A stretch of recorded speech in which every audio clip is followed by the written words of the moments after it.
muncul apa sabar ya sambil menunggu itu.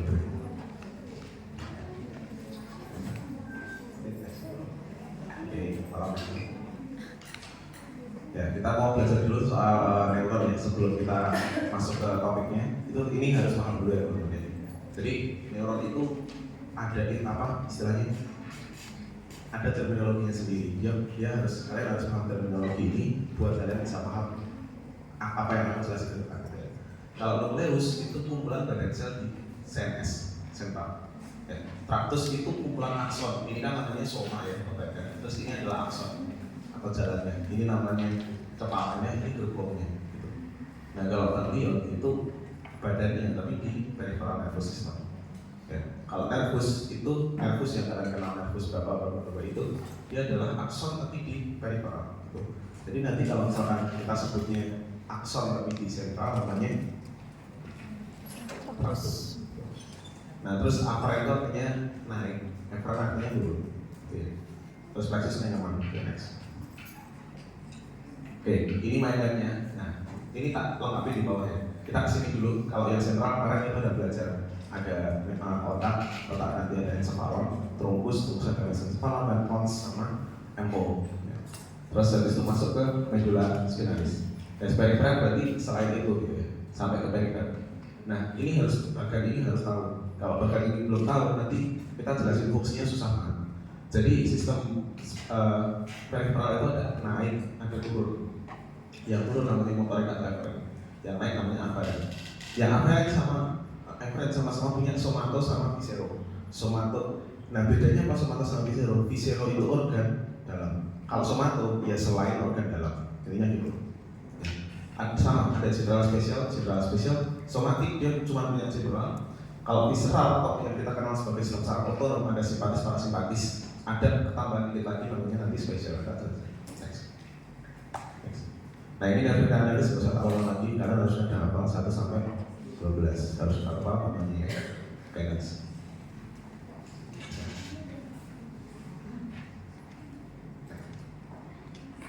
Ya ini tempat keluarnya mau nggak mau harus hafal. Ya maaf ya nggak ada cara cepat menghafalnya ya mau nggak mau harus dibacakan satu. Ya keluar dari mana? Next coba. Next lagi. Nah ini tempat keluar yang keras. Jadi kalau tadi itu yang lunak. Nervus 1 sampai nervus 2 itu keluar dari otak. Nervus 3 sampai nervus 12 keluar dari truncus ya atau batang otak. Nah kalau dia keluar di basis kami ini gambar yang ini.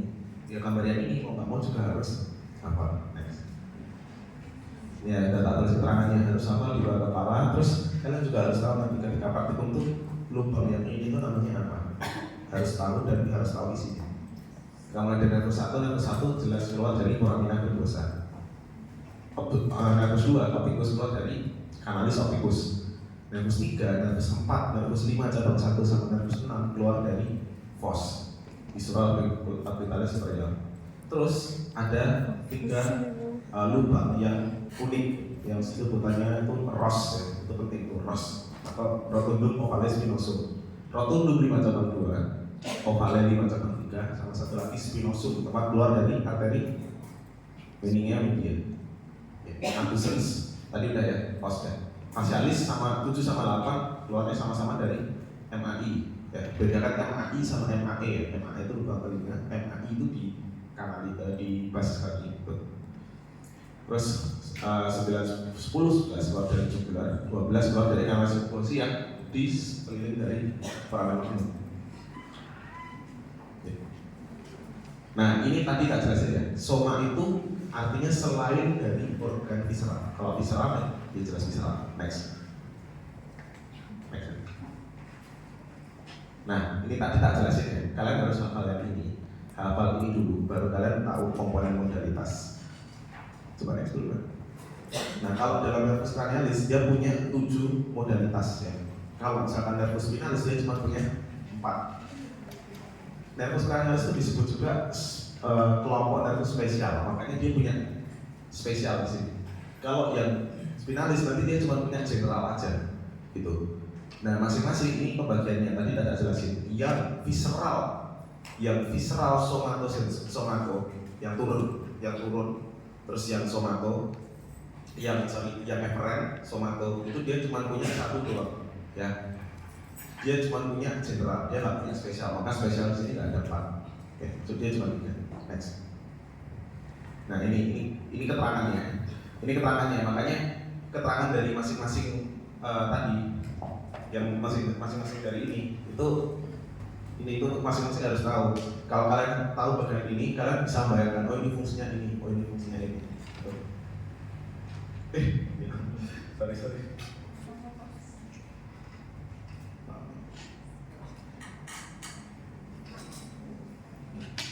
Nah ini ya. Jadi nanti dibaca dulu. Dia itu maunya gimana? Jadi kalian urutin dari atas. Oh misalkan dari sini tadi, ini apa? General, apa gitu. Ini kan namanya jelas ya, general, somatic, efferent. Berarti kan turun terus naik. Ya masing-masing itu bisa kita logiskan fungsinya. Yang penting adalah yang GVA, general, visceral, efferent. Secara fungsi general berarti semua organ visceral dia sistemnya menggerakkan. Ini kan sangat familiar ya, makanya dia akan sama dengan namanya parasimpatis nama lainnya GVA, general visceral efferent. Nah, setiap nervus cranialis itu punya fungsinya masing-masing. Satu punya SVA dan sebagainya. Yang punya GVA itu cuma 3, 7, 9, 10. Jadi 3, 7, 9, 10 itu nervus cranialis yang punya persyaratan parasimpatis. Nah terus nervus cranialis itu satu nervus, dia bisa bawa jarak naik atau turun. Maka di sini teman-teman perhatikan deh, trigeminus nih, SVA dan GSA. Jadi dia bawa jarak naik GSA dan dia bawa jarak turun SVA. Jadi satu nervus dia bisa bawa 2 jarak. Paham ya? Nah ini berdasarkan arti katanya, harus tahu fungsinya masing-masing. Minimal kalau kalian nggak paham atau nggak hafal modalitasnya, kalian harus tahu dia fungsinya apa. Next. Nah ini rangkumannya udah tak tulis full, tidak full. Ya dimaksudkan tulis di Google kayak SSA atau apa dan sebagainya, ini jelas pakai tidak full. Jadi teman-teman yang beli RAUL mungkin bakal lebih gampang hafalnya. Jadi bisa dilogika, nggak susah, ini bisa dilogika ya. Ini adalah kelainannya. Kalau kalian hafal fungsinya, pasti hafal kelainannya. Nervus 1 kan untuk membau ya, berarti dia pasti bisa membau nosnya, gitu dan sebagainya. Ini mungkin ya hafal aja teman-teman ya. Yang khas ya, yang kita kasih volt ini yang khas. Nervus facialis dan spes palsi itu jelas banget.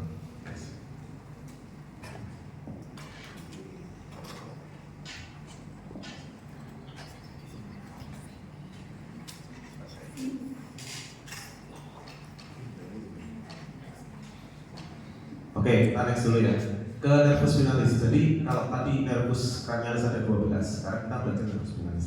Nervus spinalis itu ada 31 pasang. Jadi total adalah 62 yang keluar dari kanan sama kiri. Nah, pembagiannya gimana? 8, 12, 5, 1. Ini harus tahu ya. 8 dari cervicalis. Jadi jangan balik, cervicalis itu meskipun dia cuma ada 7 tulangnya, VC kan ada 7 doang ya, V1 sampai 7. Tapi dia ada 8 nervus, jadi nervus 1 keluar dari atas VC1 itu terus nanti sampai jumlahnya 8 ya. Kalau yang lainnya sama dengan jumlah vertebranya. Oke, next. Nah tadi yang tak jelasin, kalau nervus cranialis dia punya 7 modalitas karena dia disebut juga kelompok nervus spesial. Dia cuma dia spesial, jadi sebenarnya masing-masing dari kita itu spesial karena punya nervus cranialis. Next. Nah ini adalah cara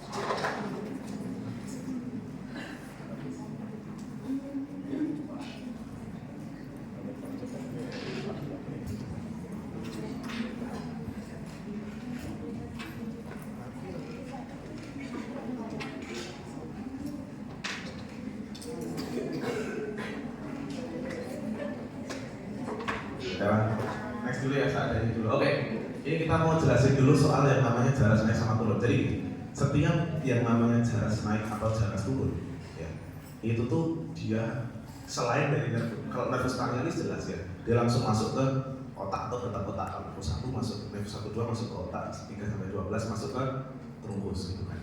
Nah, kalau misalkan nervus spinalis, ya otomatis karena namanya spinalis harus masuk ke medula spinalis dulu gitu.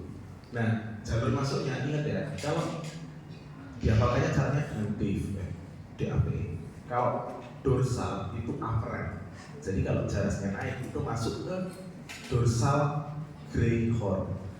Nah, kalau di otak itu kan ada yang namanya white matter sama gray matter.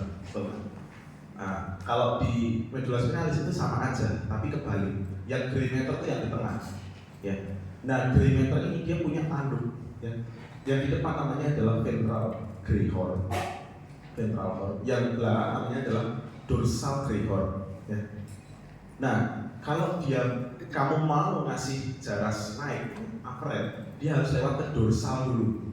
Dia lewat dorsal. Kalau mau kasih ventral harus lewat ke kalau mau ngasih afferent harus lewat ventral. Ini DV yang paling.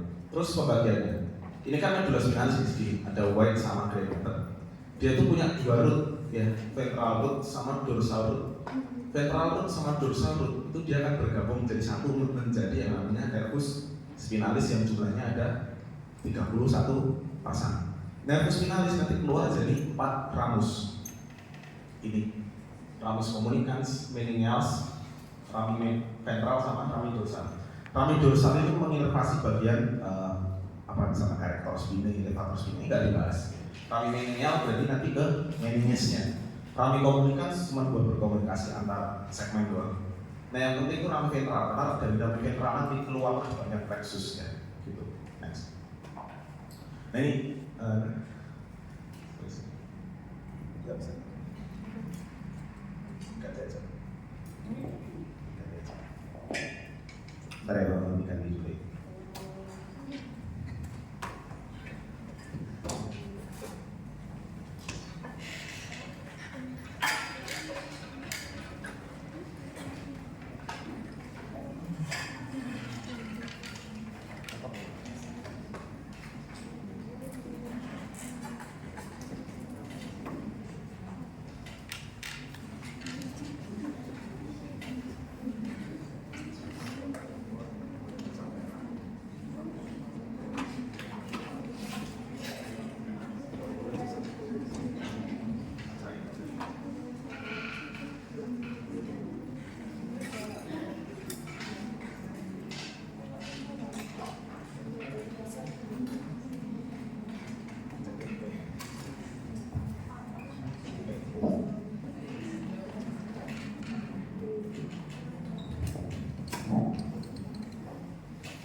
Maaf ya, primitif banget ya teman-teman.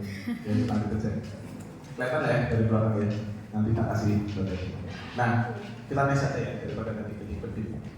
Kalau misalkan tadi kan kita jelasin ini keluar nih nervus spinalis. Nervus spinalis tadi punya berapa ramus? 4 ya. Yang kita bahas itu yang anterior atau ventral, yang ramus yang ventral. Next. Nah, ramus yang anterior atau yang ventral tadi kan yang kita bahas dari 4 itu cuma 1 ya. Itu saling beranyaman bentuk plexus, anyaman saraf. Ada 4 plexus, cervical, brachialis, lumbalis, sacrooccipitus. Itu. Nah, jadi teman-teman nanti ada juga ini ya, nervus intercostales ya, T2 sampai T12.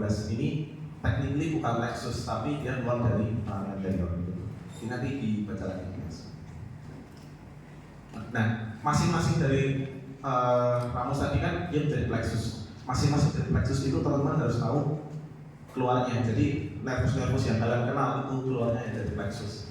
Apa misalkan nervus sphericus yang ke diafragma yang kalian kenal itu keluar dari cervicalis.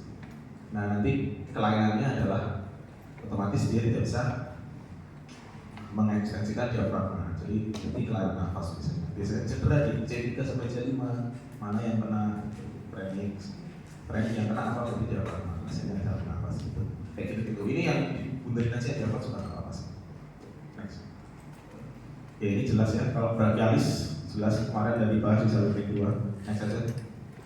Yang lainnya ya jelas ya ada ape hand, hand benediction, skull hand, terus ada front hand. Next.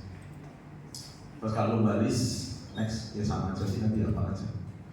Next. Nah sekarang kalau dermatom itu adalah jadi ada dua, dermatom sama myotom. Kita bahas dermatom dulu. Dermatom itu dia adalah istilahnya tuh proyeksi dari segmen ini itu di sensornya itu sensornya itu di mana? Contoh adalah di clavicle C5 itu kan dari sini.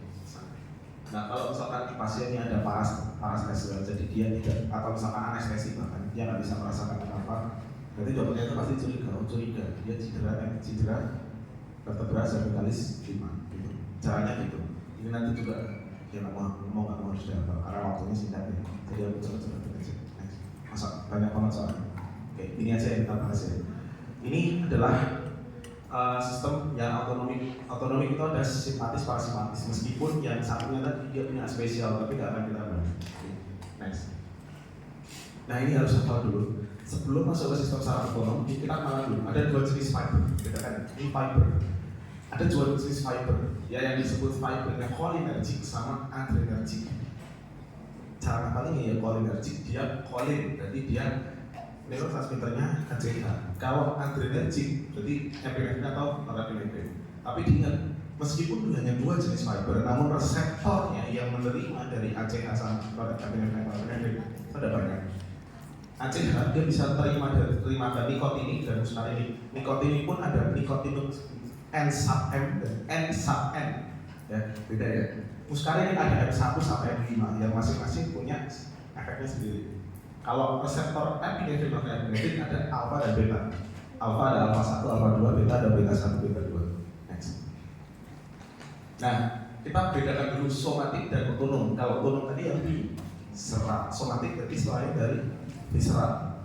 Kalau yang somatik, jadi kita bahas dulu yang somatik dulu. Dia itu kalau ini kan dari Mansfield ke otot skelet di otot anak. Nah kalau dia ke otot skelet, teman-teman ini tadi kan namanya grafik. Jadi adrenergic atau cholinergic? Ujungnya aja ya. Cholinergic.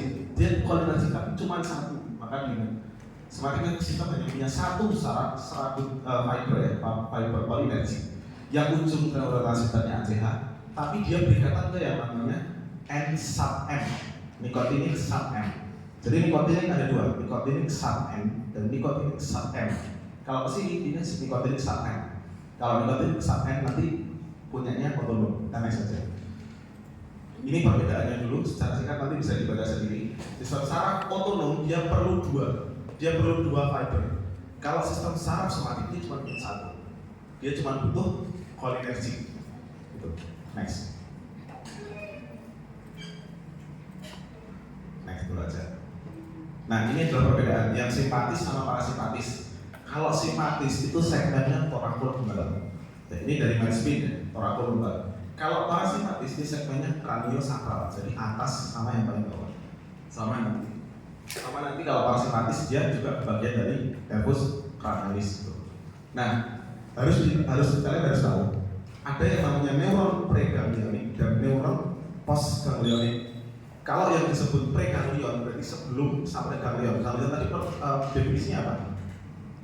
Kumpulan badan sel di perifer ya. Sebelum dia masuk ganglion namanya adalah preganglionik. Kalau setelah dia masuk namanya adalah postganglionik ya.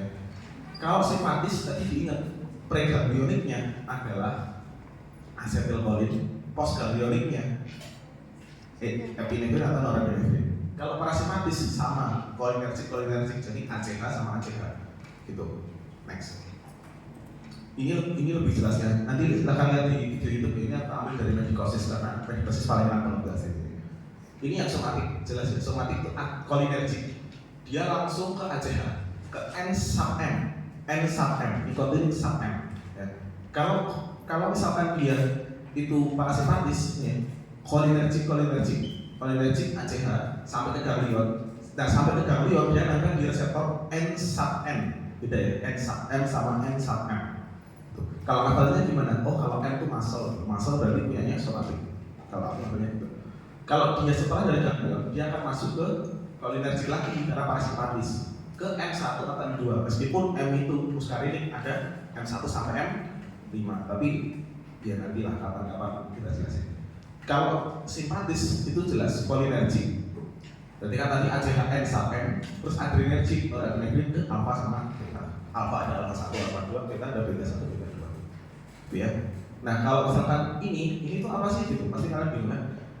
Kalau misalkan adrenal itu gimana sih? Nah adrenal itu dia khas, dia paling khusus. Udah ditulis sama medikosis. Ada beberapa hal yang khusus. Yang pertama adalah kelenjar keringat, yang kedua adalah adrenal. Adrenal itu dia dianggap sebagai ganglion, maka dia dikasih cholinergic N sub N, tapi dia mengeluarkan epinefrin, norepinefrin, jadi kayak simpatis kan, tapi bukan simpatis gitu. Dia keluar epinefrin dan norepinefrin langsung ke pembuluh darah. Kenapa? Karena adrenal, medula adrenal, nanti belajar histologi. Medula adrenal itu menghasilkan epinefrin dan norepinefrin, gitu. Atau nama lainnya adrenalin dan noradrenalin, sama aja. Next.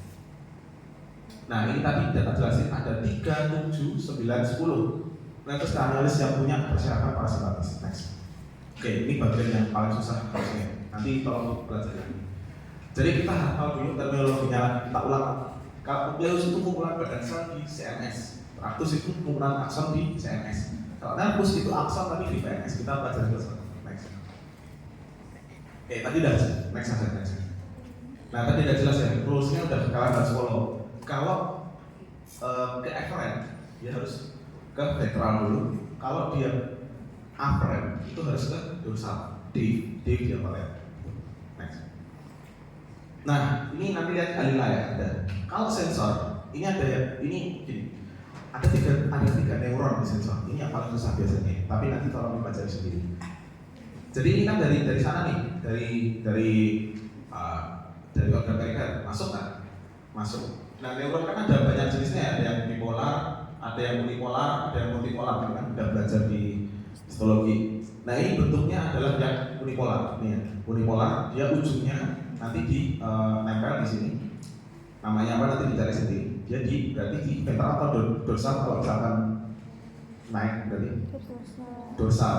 Nah dia akan masuk ke dorsal, kan? Nah di dorsal dia ganti kereta, ganti neuron. Nah, syaratnya ketika dia mau naik itu dia harus lewatnya adalah white matter karena gray matter itu cuma sebagai stasiun. Jadi dia ganti kereta sampai naik. Nah, nanti dari naik dia sampai ke talamus. Makanya talamus fungsinya kalau kita ingat dulu adalah relay station, stasiun gitu. Habis itu dia berganti neuron jadi third order. Oke, next. Nah, itu kalau yang naik. Tadi udah jelasin ya, ada SBN 1, SBN 2, SBN 3. Ini SBN 1 itu ya stasiun pertama, stasiun kedua, stasiun ketiga. Stasiun ketiga pasti di talamus, pasti. Makanya namanya relay station. Nah, ini beberapa doang yang aku sebutin, meskipun traktus ascendens itu ada buahnya. Tapi yang asli. Next. Nah, kalau turun gimana? Nah, ini yang paling penting yang ini di sini doang. Intinya dari belajar penyakit neuro nanti di sini, karena harus bisa bedain lesi UMN sama lesi LM gitu ya. Nah kalau misalkan yang turun itu cuma 2, jadi cuma 2 kali cuma 2 kereta gitu. Oke, ini dari primary motor cortex nih, diimpulskan oleh aku mau bergerak, tangan mau bergerak, turun. Dia nanti akan kita kenalkan ada 2, traktus piramidalis sama traktus ekstrapiramidalis. Kalau traktus piramidalis dia bakal ada yang lateral sama anterior. Nanti ada yang menyilang. Nah dia kan turun nih, lihat nih. Turun, tadi syaratnya naik atau turun kan harus lewat white matter. Dia lewat white matter kan, bener kan? Apa kataku? Tapi ketika dia di segmen medulla spinalis yang diinginkan oleh tubuh, maka dia akan masuk ke gray matter, masuk ke ventral, baru keluar. Nah inilah yang disebut sebagai UMN atau UMN. Kalau ini disebut sebagai KKN. Nah nanti dalam belajar penyakit neurologi kita tuh cuma kenal 2 kelainan, dia kelainan UMN atau LMN. Jadi kalian harus bedakan masing-masing itu. Kalau kalian tahu konsep ini, kalian misalkan ada pasien spread misalkan IGT, oh ini MN, oh ini LMN, itu lihat dari mana, nanti belajar di blog neuro. Tapi kalian harus tahu MN yang mana, LMN yang mana. Ya. Next. Nah, UMN tadi udah jelas ya. Corticus spinalis ini nama lain dari pyramidalis. Next. Nah ini ya pyramidalis tract, nanti dibaca lagi, ini sama aja dengan yang tadi. Next. Nah ini adalah gambaran pusingnya dari spinalis. Ada yang merah ini yang turun. Ya. Tadi kan ada pyramidalis sama extra pyramidalis. Pyramidalis yang lateral itu nggak hilang, yang anterior dia hilang ke depan, tapi hilangnya di batang otak. Terus ya udah nanti dia kalau misalkan mau keluar berarti dia harus ke ventral dulu baru keluar. Gitu. Syaratnya gitu. Oke, sudah selesai. Oh iya, Kasih. Kayaknya aku bawa coklat. Ke bawah deh. Siapa yang mau coklat? Oke, yang mau coklat ada yang lapar nggak? Hah? Lapar. Yaudah. Lapar. Besok apa? Kemarin lapar. Ya udah kemarin.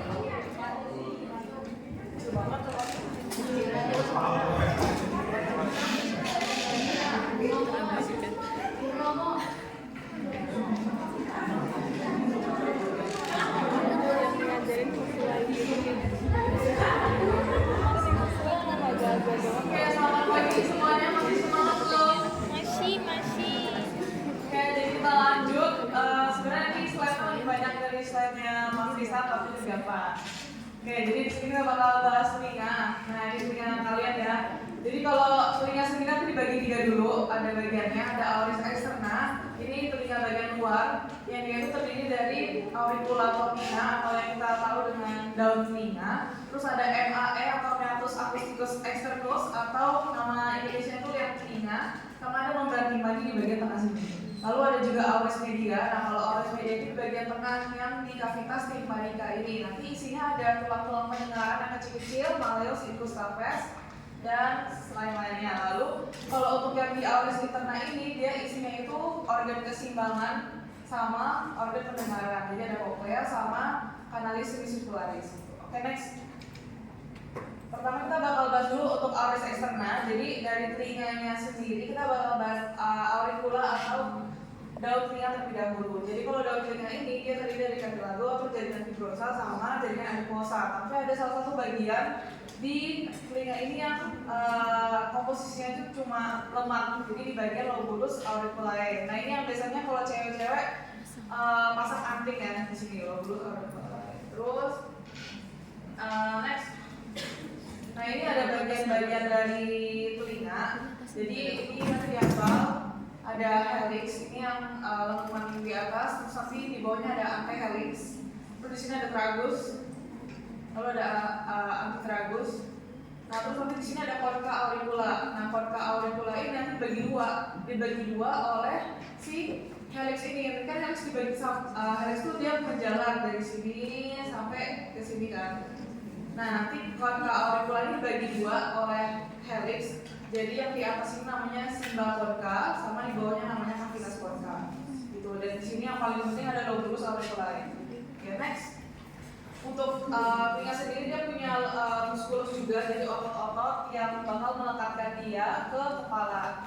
Ada yang muskulus intrinsik sama ekstrinsik. Nah, yang pertama intrinsik terlebih dahulu atau yang letaknya lebih dalam. Nah, di sini nanti untuk nama dari ototnya itu dia sesuai dengan nama strukturnya tadi. Misalnya tadi kan ini namanya helix, berarti nanti untuk muskulusnya sendiri di sini ada musculus helicis mayor sama musculus helicis minor. Terus kalau di bagian tragus namanya musculus tragicus, di bagian antitragus namanya musculus antitragicus. Terus ada tambahan dua lagi di sini ada musculus obliquus auriculae sama musculus transversus auriculae. Nah, jadi untuk intrinsik ini dia jumlahnya ada 6. Oke, next. Ini ada musculus extrinsik. Nah kalau extrinsik ini yang di bagian luar, jadi lebih superficial gitu. Ada 3, ada auricularis superior, anterior sama posterior. Gitu. Nanti keduanya musculus intrinsik sama extrinsik ini dia diinervasi oleh nervus facialis atau nervus 7. Next.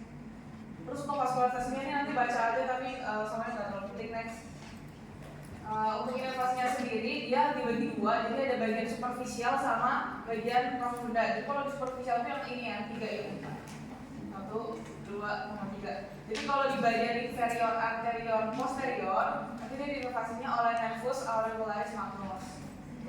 Kalau misalnya dia di bagian superior posterior, dia bakal diinervasi oleh nervus occipitalis minor. Sedangkan kalau misalnya yang di anterior superior, dia bakal diinervasi oleh nervus mandibularis. Kalau bagian dalamnya sendiri dibagi dua. Nah, kalau yang bulat-bulat ini nanti dia inervasinya oleh nervus facialis. Kalau yang segitiga oleh nervus valgus. Ingat-ingat ya. Next. Nah, ini ada lihat telinga atau FAE. Nah, kalau FAE ini dibagi dua lagi, dibagi dua menjadi sepertiga luar. Namanya pars capilla guinea kan karena di sini dia terdirinya atas cartilago kan ini. Nah, terus ada yang 2/3 dalam itu namanya pars osea karena yang menyusun itu bagiannya adalah si tulang. Ini bisa bedain ya. Nah, yang penting adalah kalau misalnya di seluruh liang telinga ini dia tuh ada glandula sebasea atau yang menghasilkan lemak atau apa sih namanya? Ya lemak sebum gitu. Nah, tapi yang mengandung atau yang mempunyai glandula cerumen itu cuma yang sepertiga luar gitu. Jadi kalau misalnya cara ingatnya supaya nggak kembali-balik, ingat aja ini kan bagiannya ada kulit ya. Sebenarnya di sini juga ada kulit, tapi ini lebih kelihatan kulitnya. Jadi kalau kulit itu kalau di kulit biasa pasti ada folikel rambut.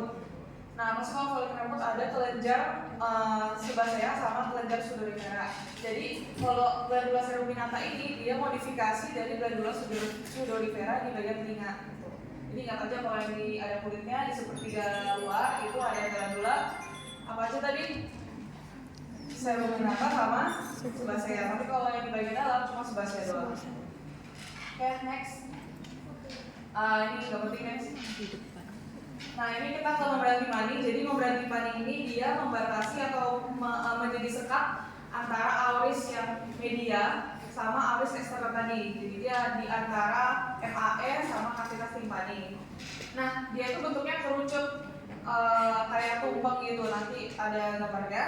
Nah, terus terdiri dari dua pars. Ada pars placida yang di bagian atas. Jadi pembatasnya itu ada plica malleolaris yang posterior sama anterior ini batasnya. Jadi ada plica. Nah, di atasnya itu pars placida, dia lebih tipis. Sama bawahnya ada pars tensa, dia lebih tebal. Next. Nah, ini bentuknya kerucut tadi ya. Jadi bentuknya tuh kerucut seperti ini. Terus nanti bagian kerucutnya ini bakal dilekati oleh manubrium malleoli. Ini kan tulang pendengaran. Ada malleus, infus, stapes. Nah, di malleus itu dia punya handle-nya namanya manubrium malleoli. Nah, dia tuh manubrium malleoli ini bakal melekat ke membran timpani. Nah, nanti pelekatan yang di ujung sini namanya umbo. Next. Nah, ini jadi yang di pelekatan si manubrium malleoli ke membran timpani namanya umbo ya. Ini ingat-ingat. Udah sih, gitu aja next. Nah, ini untuk kuadrannya ini penting banget untuk dipelajari karena nanti di klinis juga bakal keluar lagi. Nah, jadi kalau untuk membran timpani ini dibagi 4 kuadran. Ada kuadran 1, 2, 3, sama 4. Nah, kalau misalnya kita mau lihat membran timpani, kita pakai alat otoskop. Jadi nanti ada di ruang Excel kayaknya ada otoskop. Nah, kalau misalnya kalian lihat nanti munculnya kayak gini. Nah, kalau di bagian yang penting itu di bagian kuadran 2 itu ada refleksi cahaya namanya cone of light. Jadi kalau pada orang normal ini ada, karena kalau pada orang yang dia punya cairan di dalam telinganya apalagi infeksi, tapi cone of light-nya nggak terlalu kelihatan atau hilang. Nah, kalau di telinga kanan dia itu sekitar jam 4, jam 5, tapi kalau di telinga kiri sekitar jam 7 sampai jam 8 itu letaknya. Terus kalau di bagian kuadran 3 ini biasanya dilakukan namanya miringotomi atau parasitase. Jadi misalnya kalau gendang telinganya itu berisi cairan kayak entah ada pus atau cairan gitu. Nah, itu dikeluarinnya lewat miringotomi. Miringotomi nanti di lubanginnya lewat sini yang kuadran 3. Tuh. Kenapa nggak di kuadran lain? Soalnya kalau katanya kalau di kuadran 4 sini gak dilakukan karena dia itu ada nervusnya, ada nervus pendengaran sama keseimbangan nervus 8. Oke, next. Nah, ini nanti kuadrannya, terus kalau flightnya di kuadran 2. Sama nggak boleh miringotomi di kuadran 4. Oke. Next, ini skip aja. auris media. Nah, kita udah masuk ke auris media. Jadi dia itu terdiri dari cavitas tympanica sama isi-isinya. Jadi ini cavitas tympani.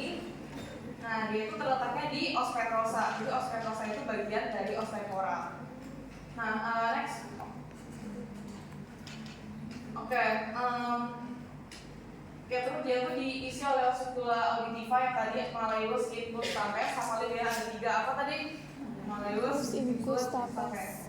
Nah, terus dia itu bakal berhubungan juga dengan hidung oleh namanya tuba Eustachi. Masih ingat kan pelajaran lalu?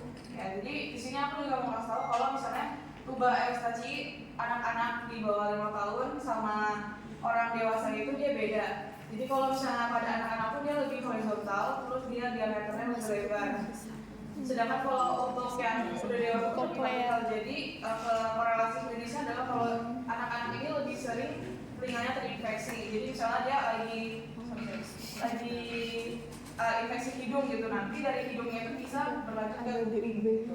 Jadi infeksinya bisa menjalar lebih mudah karena alirannya yang lebih horizontal. Next. Nah, ini batas-batas kafum timpani. Jadi kan ingat tadi yang kotak kafum timpani itu yang isinya ada oscula auditiva dan lain-lain. Ini adalah gambaran mudahnya batas-batas di samping-sampingnya. Ini nggak usah bingung, kita belajar sama-sama. Ini aku diapalin ya. Nah, jadi ini tuh view dari tutupnya ini memberat timpani. Jadi ini kan medial. Lateralnya itu di arah kita lihat ke sini. Nah, lateralnya itu memberat timpaninya dibuka. Nah, kelihatan kayak gini. Nah, di bagian medial itu nanti ada oval window atau namanya fenestra ovale, terus ada fenestra cochlea atau oral window. Terus kalau misalnya di anterior dia berhubungan sama tuba Eustachi tadi. Terus kalau di inferior dia bakalan ada bulbus superior dari vena jugula cisterna. Terus bagian posterior itu nanti ada agitus et antrum dari cellulae mastoideae. Terus apa lagi? Kalau superior kafum cranii. Pokoknya satu di antaranya. Nanti dibayangin lagi. Oke, next. Ini skip aja, next. Kayaknya oscula auditiva yang tadi ada malleus, incus, sama stapes. Nah, jadi aku lanjut jadi next. Ini pertama ada malleus yang tadi melekatnya pada membran timpani, yang melekat pada membran timpani pada ujungnya puncak namanya umbo. Ingat? Nah, terus dia itu punya struktur, ada kaputnya, terus ada volumenya juga, terus ada prosesus anterior, prosesus lateral, sama manubrium malleisi. Next. Ini ada incus. Jadi kalau incus ini dia ada corpusnya juga, terus ada pus longum sama pus brevis. Next. Kalau stapesnya ada basis stapedius, ada pus restrupsis sama kaputnya. Kalau yang tentang stapes ini, basisnya ini nanti dia bakal melekat sama oval window atau fenestra ovale. Coba next. Nah, ini kan kalau sel manubrium malleia kan melekat sama membran timpani. Tapi kalau basis stapes, di basis stapes itu bakal melekat sama fenestra ovale. Jadi nanti dia tuh bakal menghubungkan si auris media sama auris interna nanti. Jadi kayak ini pintu untuk ke organ pendengaran sama keseimbangan nanti yang di bagian sini, ada cochlea dan sebagainya. Gitu. Next. Nah, ini persendiannya. Jadi kalau sendi antara malleus sama incus namanya articulatio incudo malleatis. Nah, kalau misalnya incus sama stapes namanya incudo stapedialis. Terus ini ada otot-ototnya juga yang berperan, ada 2. Di sini ada musculus tensor tympani yang di bagian sana. Terus ini ada musculus stapedius. Ini cukup tahu aja kan baca. Next. Terus kita ke tuba auditiva Eustachi yang tadi ini dibagi 2 juga, terdiri dari osea yang terdiri cuma tulang doang sama ada cartilaginea. Jadi ini sepertiganya osea, terus 2/3 dalamnya cartilaginea. Kalau tadi MAE yang 1/3 luar cartilago atau osea? Osea. Betul. Next. Ini kita udah masuk ke auris interna. Jadi kalau di auris interna itu yang di bagian sini ya, organ-organ pendengaran sama keseimbangan. Next. Nah, jadi ini bagi 2, ada labyrinthis osseus sama labyrinthis membranaceus. Sebenarnya sama aja, cuman kalau osseus itu kayak cangkangnya, sedangkan kalau yang membranaceus ini isi cangkangnya gitu. Nanti kalau labyrinthis osseus ini bagi lagi jadi 3, ada vestibulum itu yang di tengah sini. Terus ini ada cochlea sama ada kanalis semisirkularis. Jadi ini kelihatannya ada belakang gitu ya, di tampak posterior. Nah terus isinya itu di sini bakalan ada, kalau di dalam kanalis semisirkularis isinya ductus semisirkularis. Nah di dalam vestibulum dia ada dua, ada utriculus sama sacculus. Kalau di dalam koklea ada ductus cochlearis gitu. Next. Nah ini gambarannya yang digabung. Next. Nah jadi untuk labirintis osseus tadi kita tahu yang tengah ini vestibulum, terus ada kanalis semisirkularis dibagi tiga, ada yang anterior, posterior, sama lateral. Terus ada koklea, rumah siput ya kalau kalian tahu ya. Next.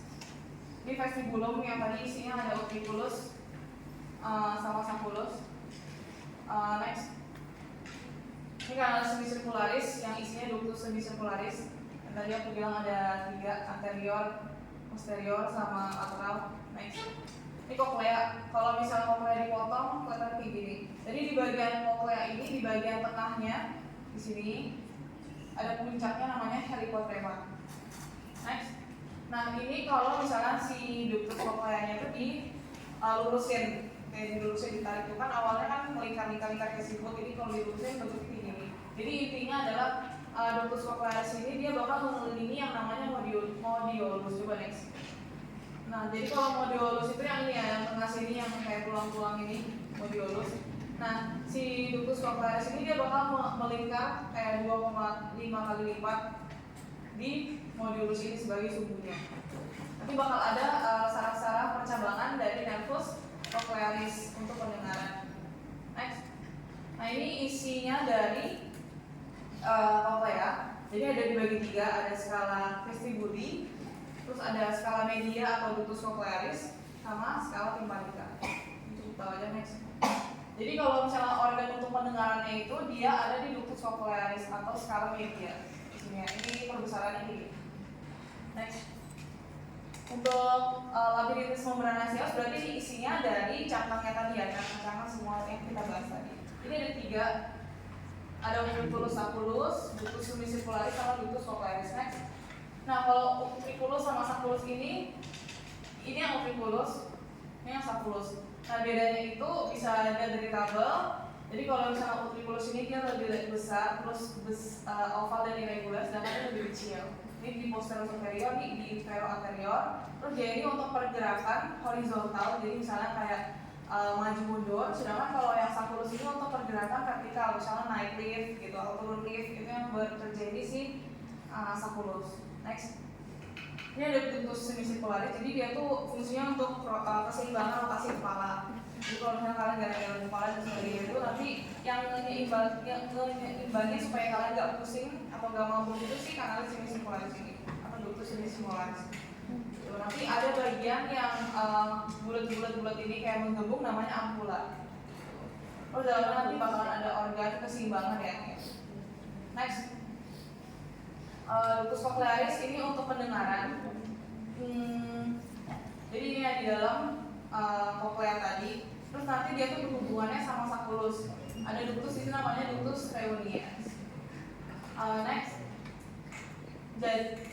Jadi kalau misalnya di skala di auris interna itu punya dua organ. Kalau misalnya organ keseimbangan yang ini tadi yang ada kanalis semisirkularis, utriculus, sacculus. Kalau untuk pendengaran tuh yang koklea. Dan nervus yang membawa halusinasi itu nervus 8 atau cochlearis, vestibularis, sama nervus cochlearis menuju ke koklea. Next. Ini cukup tahu kan baca kalau mau karena lebih visio ya. Next. Ini untuk diri saya sendiri. Next. Jadi misalnya udah kalau misalnya mau lihat atau mau evaluasi dari pemeriksaan itu nama pakai otoskop ini yang alami. Nah jadi bisa dilihat seperti ini ya. Buat offline tadi di kuadran miringotomi di kuadran 3 ya, nggak boleh miringotomi nih. Oke, cakep. Next. Ini ada pemeriksaan pendengaran untuk membedakan dia itu punya kelainan pendengaran SNHL atau sensorineural atau konduktif. Jadi tiga ada Weber, Schwabach, sama Mine. Nah, kalau yang pertama Weber itu nanti garis putarannya ditaruh di tengah, terus itu dilihat dia lateralisasi atau memanjang kemana. Kalau misalnya memanjangnya nih, misalnya aku periksa terus memanjangnya ke kanan, berarti kemungkinan ada tuli konduktif ke kanan atau ada tuli sensorineural yang ke kiri. Jadi misalnya bedanya kalau konduktif sama sensorineural, kalau konduktif itu dia masalah pendengaran telinganya itu ada di aorist eksterna sama di media. Jadi selama mekanisme penghantarannya kalau terganggu, misalnya nih di kavitas timpanika ada cairan atau tulangnya bermasalah, itu kan bakal mengganggu pendengaran. Itu termasuk yang konduktif. Tapi kalau yang sensorineural itu dia kelainannya itu ada di aorist interna. Misalnya kerusakannya pada nervusnya gitu atau pada struktur-struktur di dalam sana. Nah itu yang SNHL atau sensorineural hearing loss. Tadi yang Weber, terus kalau misalnya yang Rine itu membedakan hantaran antara udara sama tulang. Kalau normalnya itu yang lebih panjang yang udara. Iya, gitu. Terus kalau misalnya, jadi kalau Rine itu normalnya positif pada orang, bukan negatif. Terus selanjutnya ada apa? Ini wabah, wabah. Nah kalau wabah itu dia membandingkan pendengaran si pemeriksa sama pasiennya gitu. Nanti kalian belajar lagi di mana? Slide. Ini ada tulis lagi ada auricular hematoma, biasanya pada petinju atau yang suka tawuran. Jadi kalau misalnya ditonjok telinganya nanti bakal ada pendarahan di bagian dalamnya di sini ya. Namanya auricular hematoma. Nah kalau misalnya dia nggak dipetakan dengan baik nanti bisa komplikasi namanya cauliflower ear. Pasti banyak di petinju pasti banyak letter di sini. Terus sini ada serum microbe, ini sumbatan kotoran telinga di bagian tengah ya. Biasanya tuh ini nanti bisa menyebabkan tuli konduktif karena kan dia di saluran-saluran aorist eksterna kan, tuli yang telinga. Ada yang ngalamin? Gak dikorek ya? Keren. Ini ada mastoiditis, jadi ini peradangan pada mastoid. Jadi kalau misalnya ada infeksi telinga paling sering itu komplikasinya mastoiditis gitu. Jadi tulang mastoidnya ikut meradang. Terus ini ada Meniere's disease. Jadi dia itu penyakit SNHL atau yang sensorineural hearing loss yang disebabkan oleh hydrops endolymphe. Jadi ada triasnya. Triasnya itu ada vertigo kayak pusing berputar. Terus ada hearing loss sama tinnitus. Tinnitus itu suara berdenging. Next. Ini ada otitis eksterna versus media. Jadi sebenarnya pokoknya intinya adalah kalau otitis eksterna itu dia peradangan pada yang telinga. Kalau otitis media itu di kafum timpaninya. Ini sebenarnya nggak terlalu membedakan ya, tapi nanti kan bakal belajar di blog THT. Aku nanti dijelasin lebih jelasnya di praktikum. Oke, itu deh. Next. Oke, dah. Kalian udah hafal 12 nervus kranial nggak? Oh, yaudah nggak jadi kalau gitu. Jadi Soalnya kalau aku dulu kalau hafalinnya pakai lagu itu loh. nyanyi. Mau pakai lagi omnibus oculus Korea intrigeminus Avisan facial vestibulocochlear dan glossopharyngeus vagus accessorius hypoglossus. Itu alasan kenapa dia suka nyanyi. Oke, assalamualaikum warahmatullahi wabarakatuh. Masih pada semangat nggak? Oke, ini materinya dikit doang ya. Jadi ini tentang orbita dan aparatus lacrimalis sama oculus. Jadi orbita, aparatus lacrimalis, oculus itu kemudian area mata ya teman-teman. Nah, aparatus lacrimalis itu maksudnya dia tuh di kelenjar air mata, terus oculus itu maksudnya bola mata kita gitu. Next. Nah, jadi kita mau belajar itu tentang dari kafum orbitanya, tempat bola matanya, kemudian ada palpebranya, kelopak matanya gitu, terus apparatus lacrimalis itu kelenjar air matanya dan jalur-jalur air mata itu kemana aja, terus bulbus oculi itu dari bola matanya sendiri, terus musculus extraoculi itu dia muskulus atau otot yang menggerakkan bola mata kita supaya kita bisa ngelirik ke kanan, ke kiri, ke atas, bawah gitu. Terus ada neurovascularisasinya, arteri dan syaraf yang mensuplai si mata itu. Next. Ya, ini tuh cavum orbita ya teman-teman. Jadi nanti bisa dibaca sendiri kan. Nah, jadi ini dulu bentar apex. Apex itu tuh ini. Jadi dia tuh bentuknya tuh nggak bundar, tapi dia bentuknya kayak piramid gitu. Namanya quadrangularis. Jadi ada puncaknya atau apex. Dia itu ada canalis opticus yang diisi oleh nervus opticus atau nervus 2. Terus ada basisnya. Jadi dia ada margonya atau tepi batasnya gitu, ada yang superior atau supraorbital, infraorbital, lateral sama medial. Next. Nah, ini sebenarnya bisa dibaca sendiri ya teman-teman, tapi aku mau singgung sedikit. Ini basisnya ini yang oranye ini tuh dia namanya adalah os zygomaticus. Terus yang hijau ini os maxillaris. Nah, terus habis itu yang kecil banget ini yang pink kecil ini namanya os palatinum. Nah, mereka semua ini membentuk ini inferior gitu. Terus kalau yang superior itu kelihatan banget ya, yang biru ini namanya os frontalis. Terus dia juga ada ala minor dari os sphenoidalis ini. Yang kuning ini os sphenoidalis, ini yang ala minor, ala mayor. Terus yang medial ini yang pink yang ungu ini namanya os lacrimalis. Terus yang abu-abu ini namanya os ethmoidal. Nah, mereka berdua ini membentuk dinding yang tengah gitu. Terus yang lateral tuh ada dari os zygomaticum sama ala mayornya os sphenoidalis yang next. Nah, ini bentuk mata kita kalau misalnya dibuka ya kulitnya ya.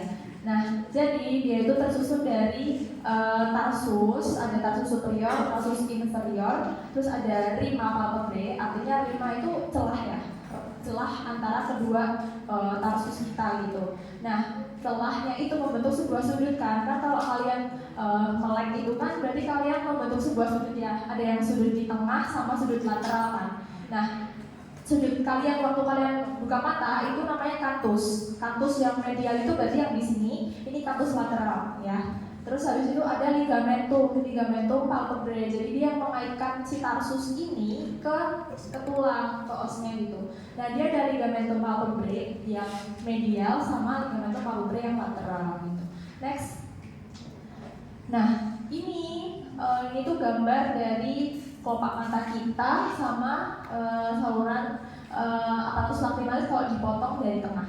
Nah, yang pertama nih ada glandula.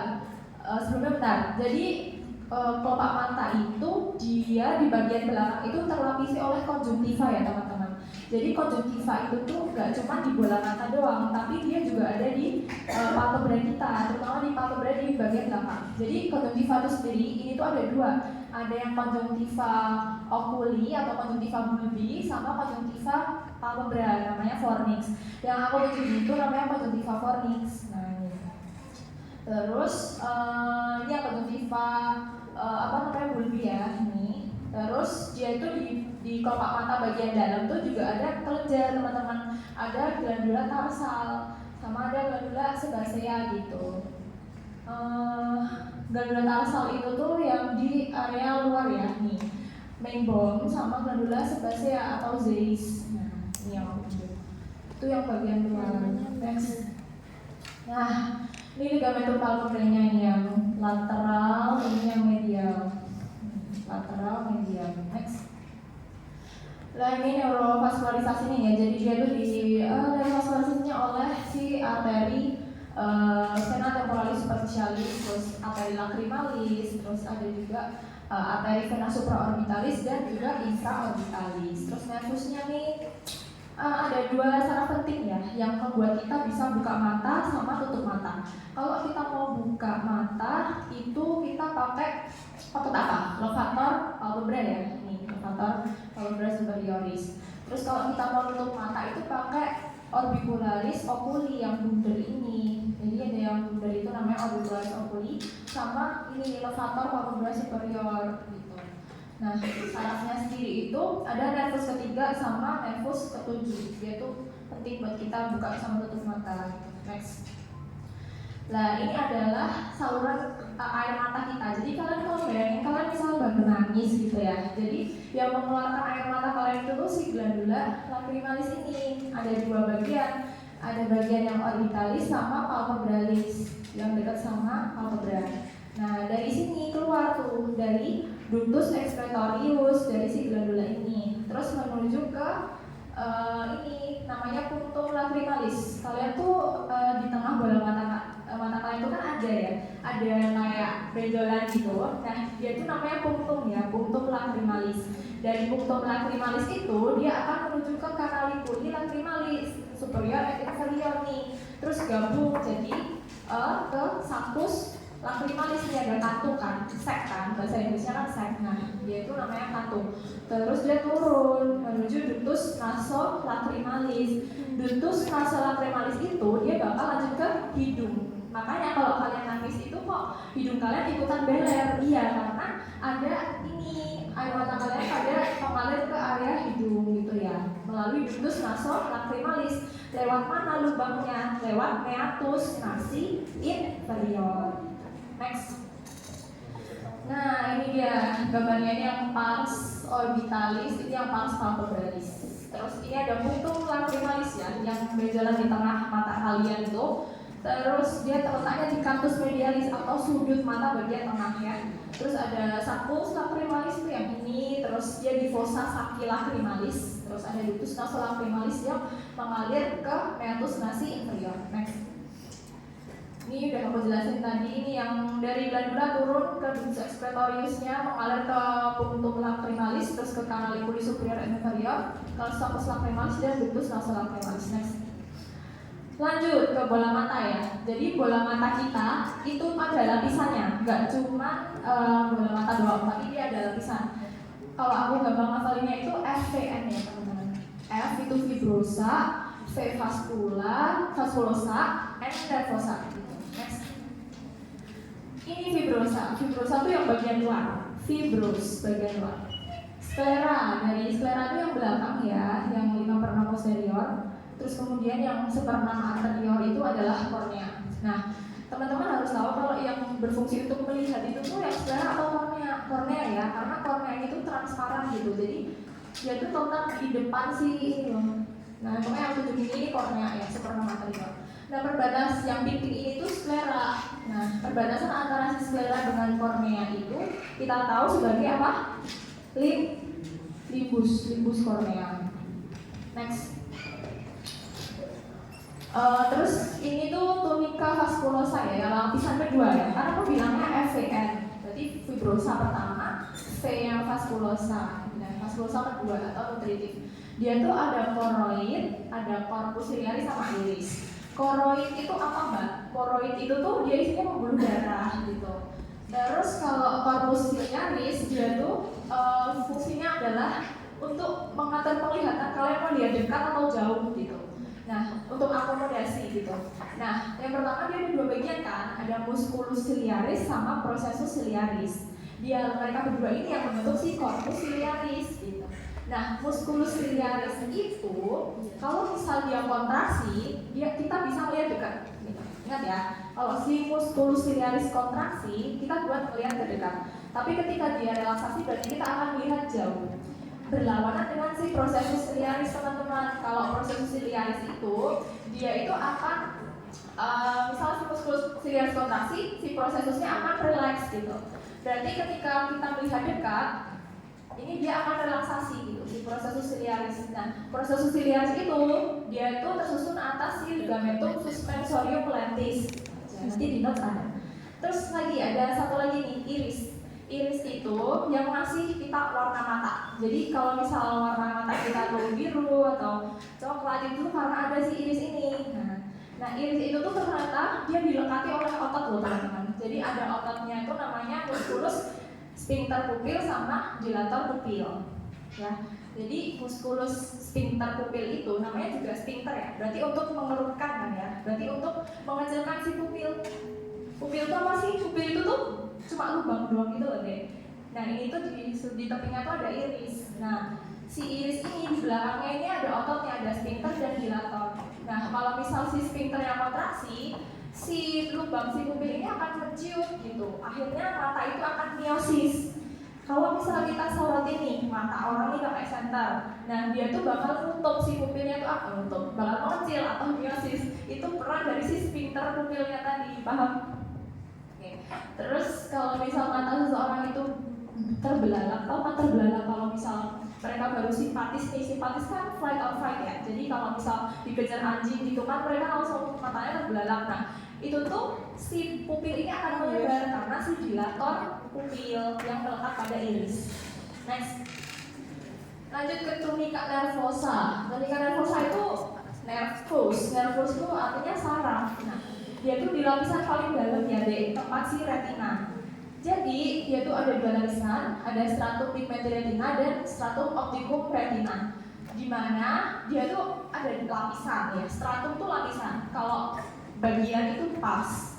Nah dia tuh punya dua pars, ada pars ciliaris retina sama pars optica retina. Bedanya apa mbak? Pars ciliaris sama pars optica. Jadi pars ciliaris itu dia tuh cuma include si stratum pigmenti retina doang. Tapi kalau pars optica retina dia tuh include kedua ini, stratum pigmenti sama stratum opticum retina gitu deh.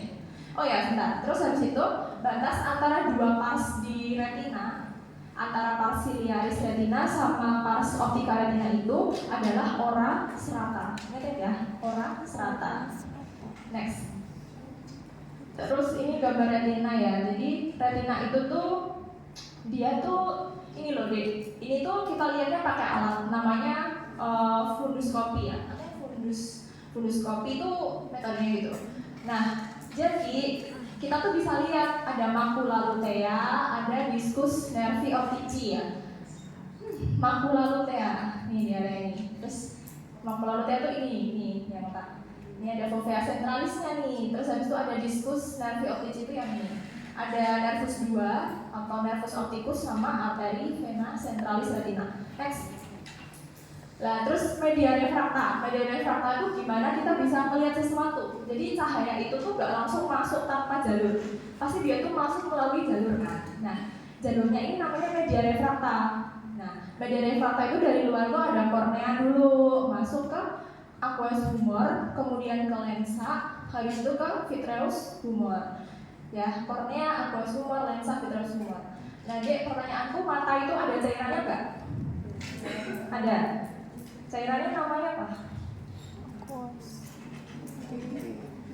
Nah, pokoknya cairan itu dia tuh dihasilkan oleh si korpus ciliaris yang pink ini deh. Jadi kadang tuh ada orang yang bisa buta loh deh kalau misal dia tuh tekanan dalam bola matanya berlebihan karena cairan intraokulernya itu berlebihan. Kenapa? Karena si korpus ciliarisnya itu tuh terlalu banyak menghasilkan cairan gitu dan dia drainasenya nggak bagus. Jadi kemana toh sebenarnya cairan itu tuh dialirin kemana? Jadi diproduksi dari si korpus ciliaris ini, dia akan menuju ke kamera oculi posterior alias di sini yang tak tunjuk ini. Terus dia akan menuju ke kamera oculi anterior atau anterior chamber, terus masuk ke sini, ke sinus venosus gitu. Nah, itulah drainasenya si cairan itu, aqueous humornya. Habis itu ini ada lensa kan, dari lensa terus ke belakang ini vitreous humor. Vitreous humor itu tuh ada jalan kecilnya ini, namanya kanalis hyaloid. Nah, kanalis hyaloid ini dulunya waktu masih di dalam kandungan itu namanya adalah arteri hyaloid. Jadi arteri hyaloid itu tuh dia udah lahir nih bayinya, terus arteri hyaloidnya tuh menghilang gitu, degenerasi. Jadilah tuh sisanya jadi kanalis hyaloid. Next. Nah, ini adalah otot-otot yang membuat kita bisa melirik ke kanan, ke kiri gitu. Jadi otot-ototnya tuh ada, ini dia, ada obliquus superior, obliquus inferior, rectus superior, rectus inferior, rectus medialis, rectus lateralis. Jadi jangan pusing dulu. Jadi otot ini tuh sebenarnya simpel aja. Kita mau bahas yang rectus dulu ya. Otot rectus itu dia ada 4. Nah, rectus ada 4. Rectus superior, inferior, lateral, medial. Kalau rectus dia yang rectus medial berarti menarik bola mata ke medial, ke tengah. Nih ya, buat melirik ke tengah. Kalau rectus lateral buat melirik ke tepi, ke lateral. Nah, ini rectus ini yang rectus medial ini oleh nervus ke-3. Tapi kalau yang rectus lateralis itu nervus 6 ya.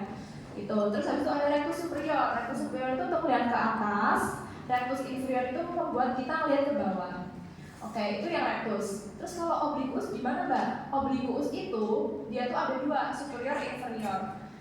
Tapi obliquus ini tuh dia kadang suka bohong gitu loh. Kalau bilangnya obliquus inferior, sebenarnya kita nggak melihat ke bawah sih. Kita malah melihatnya ke atas gitu.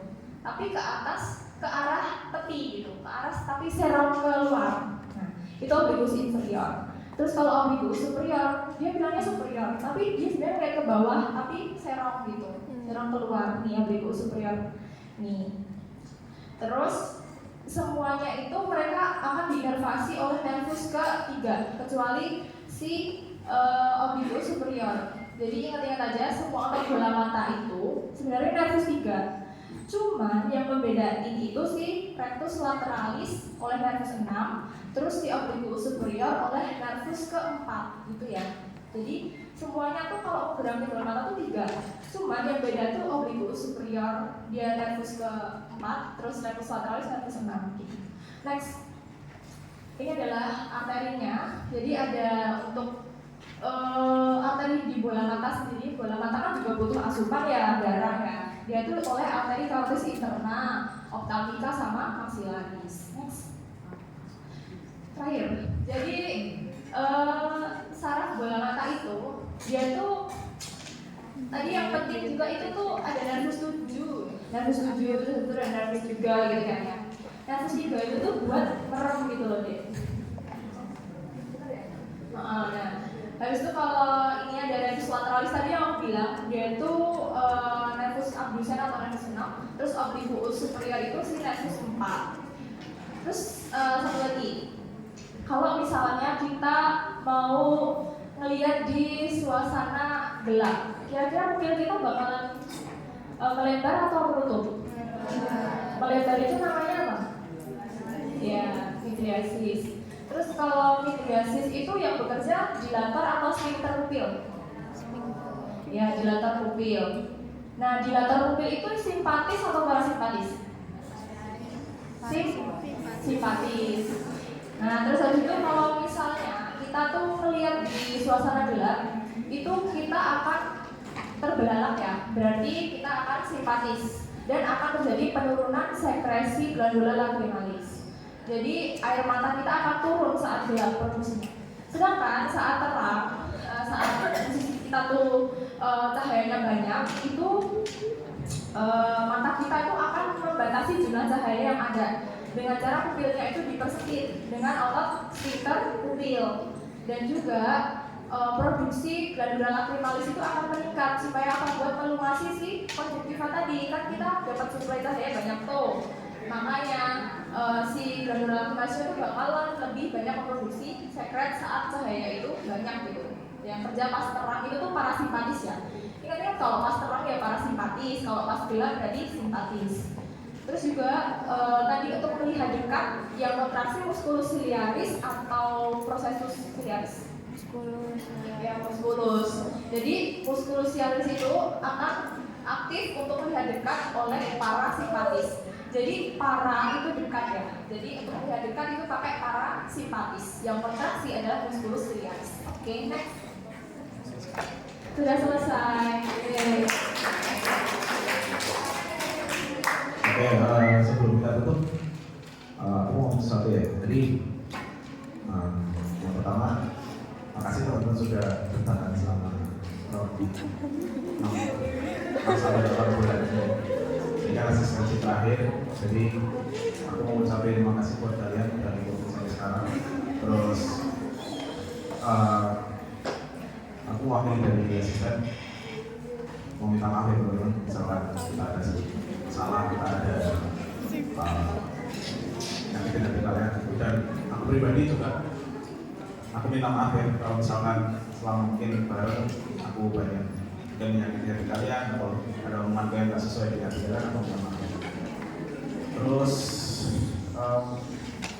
ya intinya semua yang udah kita ajarin dari awal 1, 2 sampai 3 itu intinya intiku tuh pengen lihat kalian itu nanti keluar itu jadi lulusan yang sangat spektakuler, bisa pada akhirnya nanti kalau kita lihat ke lomba-lomba luar gitu, aku bakal sangat bangga gitu ya, misalkan lihat kalian bisa juara Amdala, juara Beberapa, RMO itu juga aku bakal sangat bangga banget karena aku yakin aku pernah ngajarin orang ini, jadi itu bakal jadi kebanggaan sendiri. Aku maunya kalian jadi lebih dari aku, jadi lebih dari kita semua. Dan yang penting ya, aku mau kalian jadi kepala bukan jadi ekor, aku mau kalian jadi superior bukan inferior.